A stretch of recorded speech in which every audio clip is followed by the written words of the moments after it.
اور فلاں جگہ یہ ہوا، فلاں جگہ یہ ہوا. حج پہ اس کے لیے نہیں جاتے، حج پہ اس کے لیے جاتے ہو تاکہ آپ کو وہاں پر ایک سرمشق دکھائی جائے. معلم ہے حرم کا، حرم کے معلم کا نام ہے ابراہیم، حرم کے دوسرے معلم کا نام ہے اسماعیل، اور حرم کے اندر ایک معلمہ بھی ہے جس کا نام ہے ہاجر. انہوں نے اپنے قدم سے، اپنے ہاتھ سے اور اپنے کردار سے ایسی سرمشق لکھی اور حرم تختہ سرمشق بنا دیا کہ اللہ کو وہ سطر، وہ مصرع ابراہیم کا اتنا پسند آیا کہ قیامت تک تمام اہل ایمان کو بلایا کہ زندگی میں ایک دفعہ آ کر مشق ابراہیمی کر کے جاؤ، مشق ابراہیمی کر کے جاؤ، مقام ابراہیم پہ کھڑے ہو کے جاؤ، قدم ابراہیم کا اٹھا کے جاؤ. کہیں پہ آؤ، کھڑے ہو کے دیکھو کہ یہاں ابراہیم کا پیاسا بچہ تھا. جب زمزم پیو تو جان لو کہ یہاں ابراہیم کا شیرخوار تھا. جب صفا و مروہ پہ دوڑو تو یقین جان لو کہ یہاں پر اس شیرخوار کی ماں بچے کے کرب کو دیکھ کر تڑپ تڑپ کر دوڑ رہی تھی یہاں پر، اور اکیلی تھی، کوئی یار و انصار و مددگار نہیں تھا، کوئی کسی کے بھروسے پر اللہ کے علاوہ سہارا نہیں تھا. اور ابراہیم اللہ کی خاطر اپنے اہل و عیال کو اس صحرا اور اس کوہستان میں چھوڑ کر واپس امت میں تبلیغ دین کے لیے چلے گئے، اللہ پہ بھروسہ کر کے. اور پھر جب بچہ جوان ہوا، ابراہیم کو حکم ہوا اسے اللہ کی راہ میں فدا کر دے. ابراہیم نے بچہ اٹھایا اور جا کر مسلخ میں لٹایا، اسے قربانگاہ بنا دیا گیا. اور پھر ابراہیم کی راہ میں رکاوٹیں آئیں، ابراہیم کی راہ میں بحران آئے، شیطان آئے نیت بدلنے کے لیے. انہیں قدم قدم پہ ابراہیم نے سنگسار کیا. یہ سب کچھ در حقیقت سرمشق تھا. یہ قربانی بھی سرمشق تھی، یہ زمزم بھی سرمشق ہے، یہ صفا و مروہ کی دوڑ بھی سرمشق ہے، یہ مسلک بھی سرمشق ہے، یہ ہر چیز سرمشق تھی. اور اس سرمشق میں شاگرد بلائے گئے مشق کرنے کے لیے.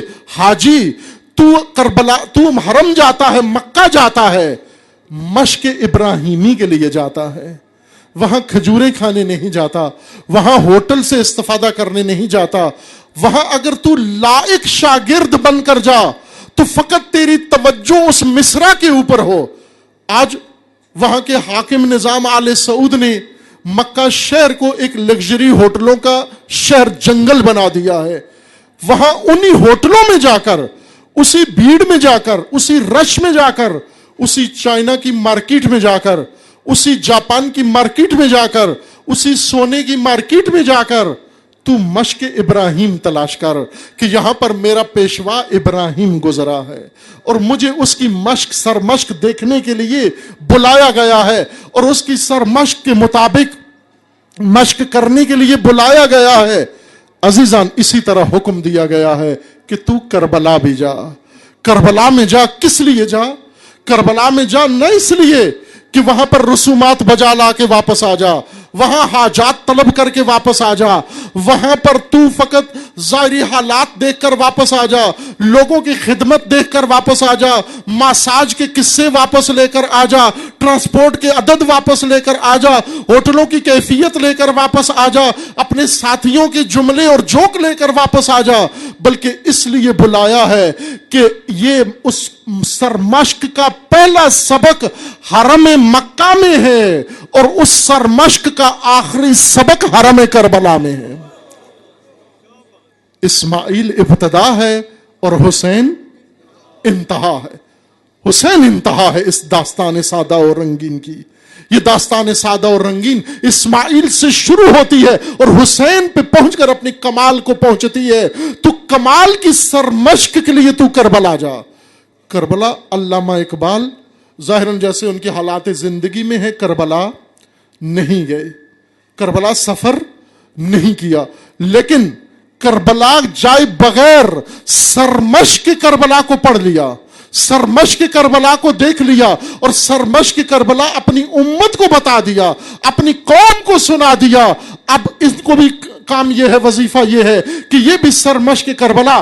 اگر کربلا جاتے ہیں تو وہاں تقریریں بھی ہیں, وہاں مجلسیں بھی ہیں, وہاں شاعری بھی ہے, وہاں نوحہ گری بھی ہے, وہاں سب کچھ ہے. لیکن عزیز من, تو کربلا یہاں سے خطیب ساتھ لے کے نہ جا, تو کربلا یہاں سے نوحہ گر لے کے نہ جا, تو کربلا سے یہاں سے کوئی رہنما لے کے نہ جا, تو کہ تیرا رہنما کربلا میں بیٹھا ہے, تیرا امام کربلا میں بیٹھا ہے. جو مصرع تو سننے جا رہا ہے اس کا کاتب کربلا میں بیٹھا ہے, اور اس نے قلم کی سیاہی سے نہیں بلکہ اپنے لہو کی سرخی سے لکھا ہے جو علامہ اقبال نے پڑھ لیا ہے, جو علامہ اقبال نے پڑھ لیا ہے. اور وہ مصرع کربلا کا پڑھا تو اقبال کو احساس ہوا کہ میری ملت تو محکوم ملت ہے, میری ملت تو نظام یزیدیت کے سائے میں ملت ہے, میری ملت تو غلام ملت ہے. اور اب اقبال نے کہا کہ اس ملت کو نجات دینے کا سبق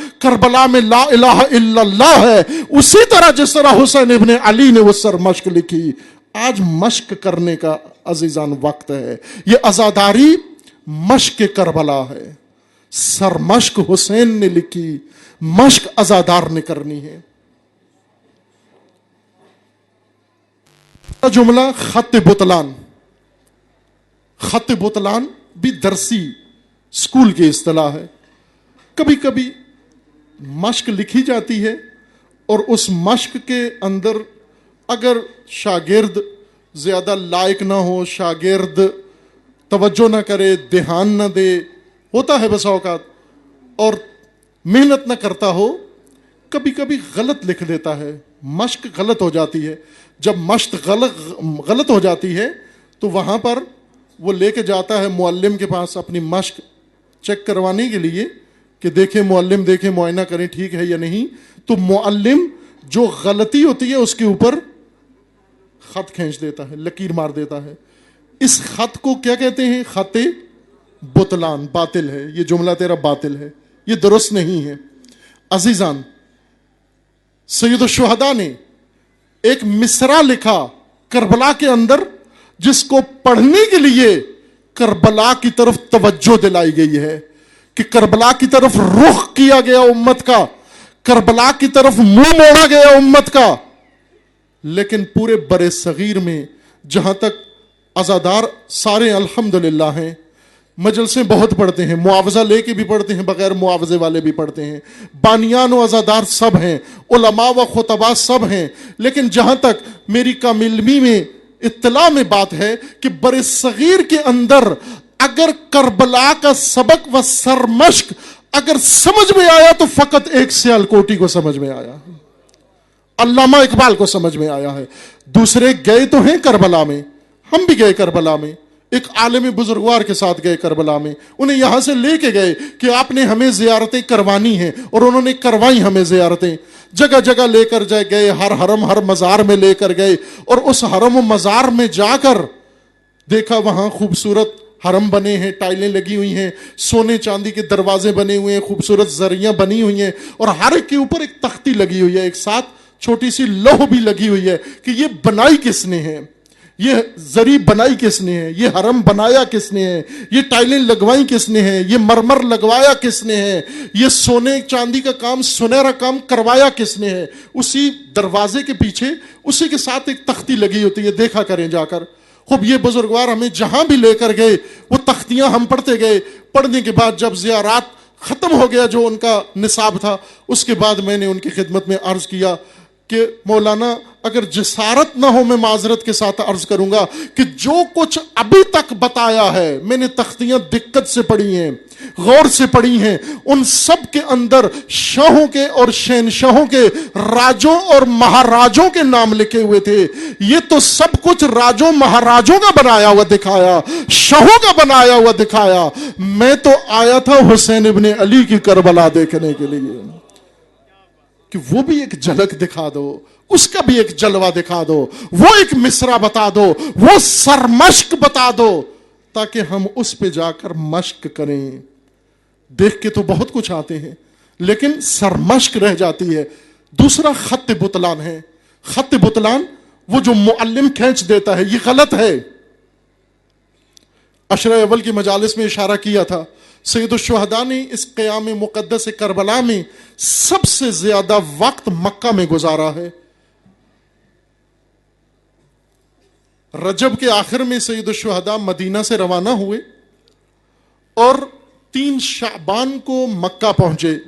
3 شعبان سے 8 ذی الحجہ تک مکہ میں قیام رہا، 4 مہینے اور کچھ دن مکہ میں قیام فرمایا۔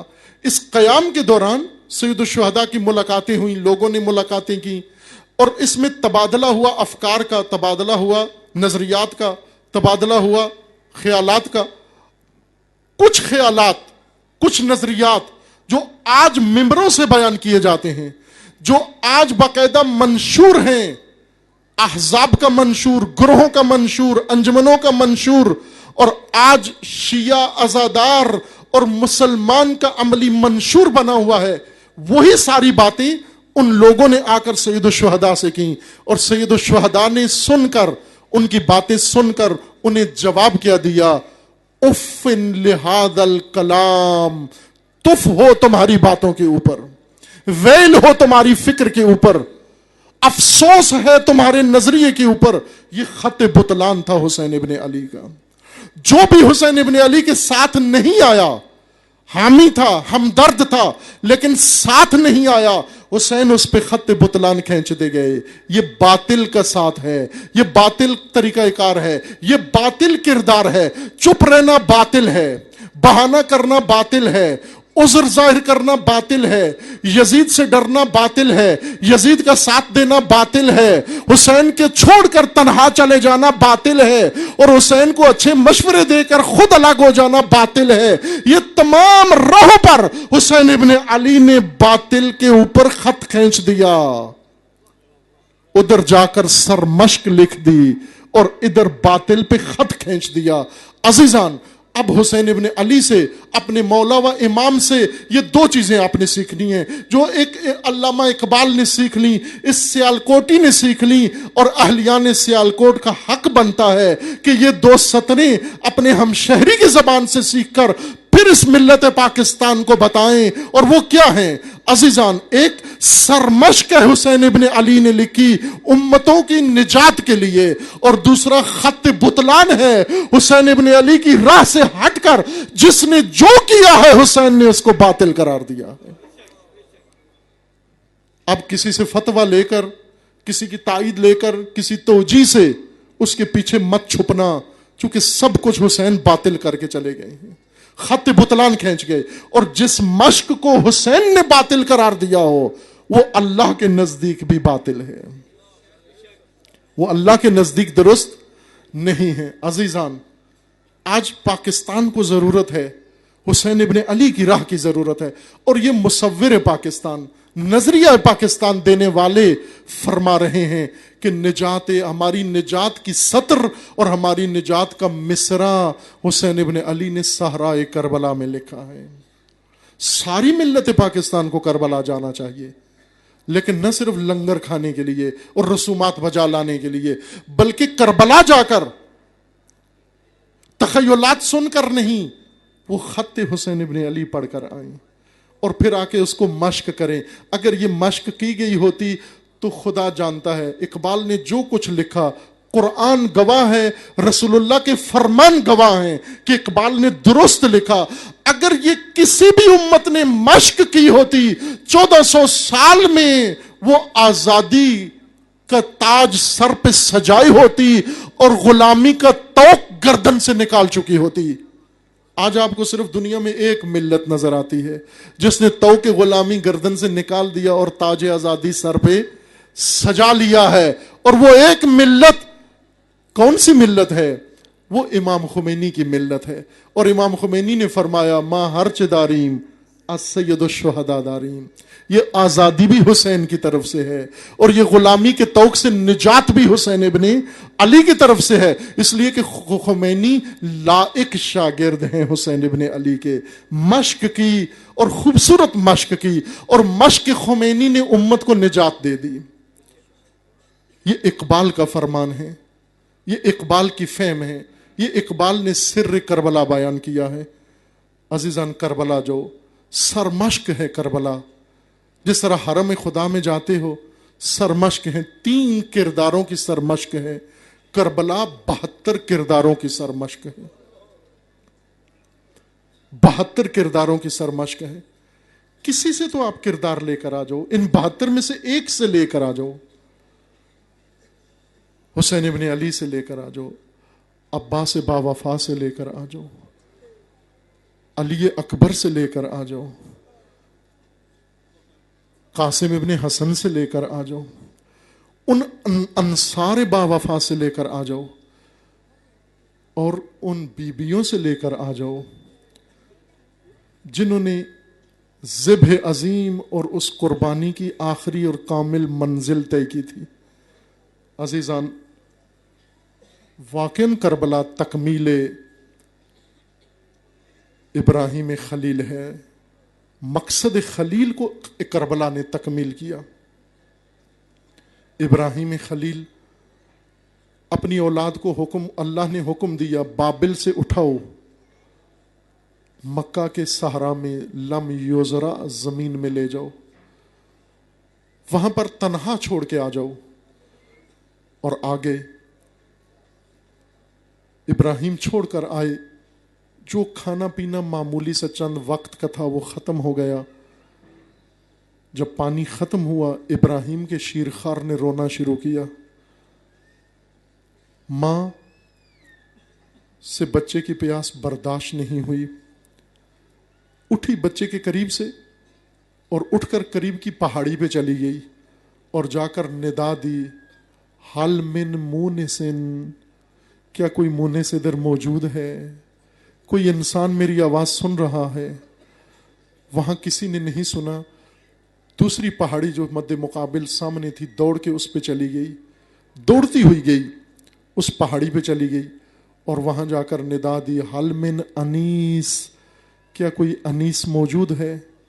کوئی آواز سننے والا ہے؟ لیکن جواب نہیں آیا۔ کبھی اس پہاڑی سے اس پہاڑی پہ آتی اور اس پہاڑی سے اس پہاڑی پہ جاتی۔ 7 دفعہ جب آئی اور گئی، جبریل آئے اور آ کر کہا کہ آپ کون ہو؟ تعارف کروایا، کہا آپ کا مرد کہاں ہے؟ کہا حکم خدا سے ہمیں چھوڑ کے چلے گئے ہیں۔ کس کے سہارے چھوڑ کے چلے گئے ہیں؟ شکوہ نہیں کیا، کہا اللہ کے بھروسے پہ چھوڑ کے چلے گئے ہیں۔ اللہ کے حکم سے شیرخوار کی ایڑیوں کے نیچے سے پانی نکلا، پتھروں سے پانی نکلا، شیرخوار نے پانی پیا اور آج تک مومن مسلمان اس پانی کو شفا سمجھ کر پی رہے ہیں، قیامت تک جاری رہے گا یہ چشمہ۔ عزیزان، ابراہیم نے خود اپنا جوان یہی بیٹا شیرخوار جب جوان ہو گیا، اسے مقتل میں لے گئے اور اپنے ہاتھ سے اسے اللہ کی راہ میں قربان کرنا چاہا، اور اللہ نے قربانی قبول کر لی اور فرما دیا یہ ذبح عظیم آخرین کے لیے چھوڑ دی، اور آج کربلا وہی ذبح عظیم و آخرین کی منزل آ گئی۔ اب ذریت ابراہیم میدان میں تکمیل مقصد ابراہیم کے لیے ہے۔ یہاں پر بھی نہ صرف شیرخوار کو پانی نہیں ملتا بلکہ پورے کاروان اہل بیت کو پانی نہیں ملتا۔ ہر جانور پانی پی رہا ہے، پرندہ پانی پی رہا ہے، ہر صحرائی مخلوق پانی سے سیراب ہو رہی ہے، لیکن آل رسول پہ پانی بند کر دیا جاتا ہے۔ عاشور کا دن آ جاتا ہے، شیرخوار ابراہیم ایڑیاں رگڑتا ہے، گوارا اور ٹھنڈا پانی پتھروں سے نکل آتا ہے، لیکن جب اس قربانی کی تکمیل کا مرحلہ آتا ہے اور حسین کا شیرخوار جب ایڑیاں رگڑتا ہے تو اس طرح سے نہیں رگڑتا کہ ایڑیوں سے پانی ابل کے آ جائے، بلکہ کس میں ایڑیاں رگڑتا ہے؟ اس خون میں ایڑیاں رگڑتا ہے جو شیرخوار کے گلے سے ابل رہا ہے اور حسین ابن علی کے چلو میں آ رہا ہے، اور بچہ ایڑیاں رگڑ کے تڑپ تڑپ رہا ہے، لیکن یہاں پر پانی نہیں، کیونکہ قربانی کی تکمیل ہے، سرمشق مکمل کرنی ہے، سرمشق کو کمال تک پہنچانا ہے، اور پھر اس کے بعد وہ منزل آ جاتی ہے۔ حسین ابن علی بیویوں سے رخصت ہوتے ہیں، رخصت ہو کر میدان میں جاتے ہیں، میدان میں جا کر نبرد کرتے ہیں، تکبیر بلند کرتے ہیں، اور پھر غل مچتا ہے صحرا کے اندر اور ندا اٹھتی ہے الا قد قتل الحسین، لوگوں حسین ابن علی قتل کر دیے گئے۔ اور اس وقت ذریت حسین، فخر ہاجر اور ہاجر کے مرحلے کو، قربانی کو تکمیل کرنے والی فخر ہاجر میدان میں آتی ہے، خیمہ چھوڑ کر اس ٹیلے پہ آ جاتی ہے۔ ٹیلے پہ آ کر کیا منظر دیکھتی ہے جو زینب اولیاء کے علاوہ کوئی برداشت نہیں کر سکتا، کہ شمر لعین خنجر لہراتا ہوا آ کر پشت حسین پہ سوار ہوتا ہے، زانو خم کر کے رکھتا ہے، زانو خم کر کے خنجر چلاتا ہے، اور بی بی ٹیلے سے دیکھ رہی ہے اور فریادیں کرتی ہے۔ میں کہوں گا ہاجر جب صفا سے مروہ جا رہی تھی اور جب مروہ سے صفا آ رہی تھی تو فریادیں کر رہی تھی، حل من مونس وحل من انیس، کیا کوئی سننے والا ہے؟ لیکن اے مریم، اے حاجر، اب زینب میدان امتحان میں ہے، اس ٹیلے پر کھڑے ہو کر فریاد کر رہی ہے، واہ محمدہ، واہ حسینہ، واہ علیہ، واہ حسنہ، واہ فاطمہ، فریادیں کر رہی ہے۔ اور یہ شمر لعین ہے، ضربے چلا رہا ہے، ضربے چلا کر سر اقدس حسین جدا کر کے زلفوں سے پکڑ کر بے حرمتی کرتا ہوا جب جدا ہو جاتا ہے، ٹیلے سے لاش پر آ جاتی ہے، لاش سے لپٹ کر رونے لگتی ہے اور فرماتی ہے، کیا تو ہے میرا حسین؟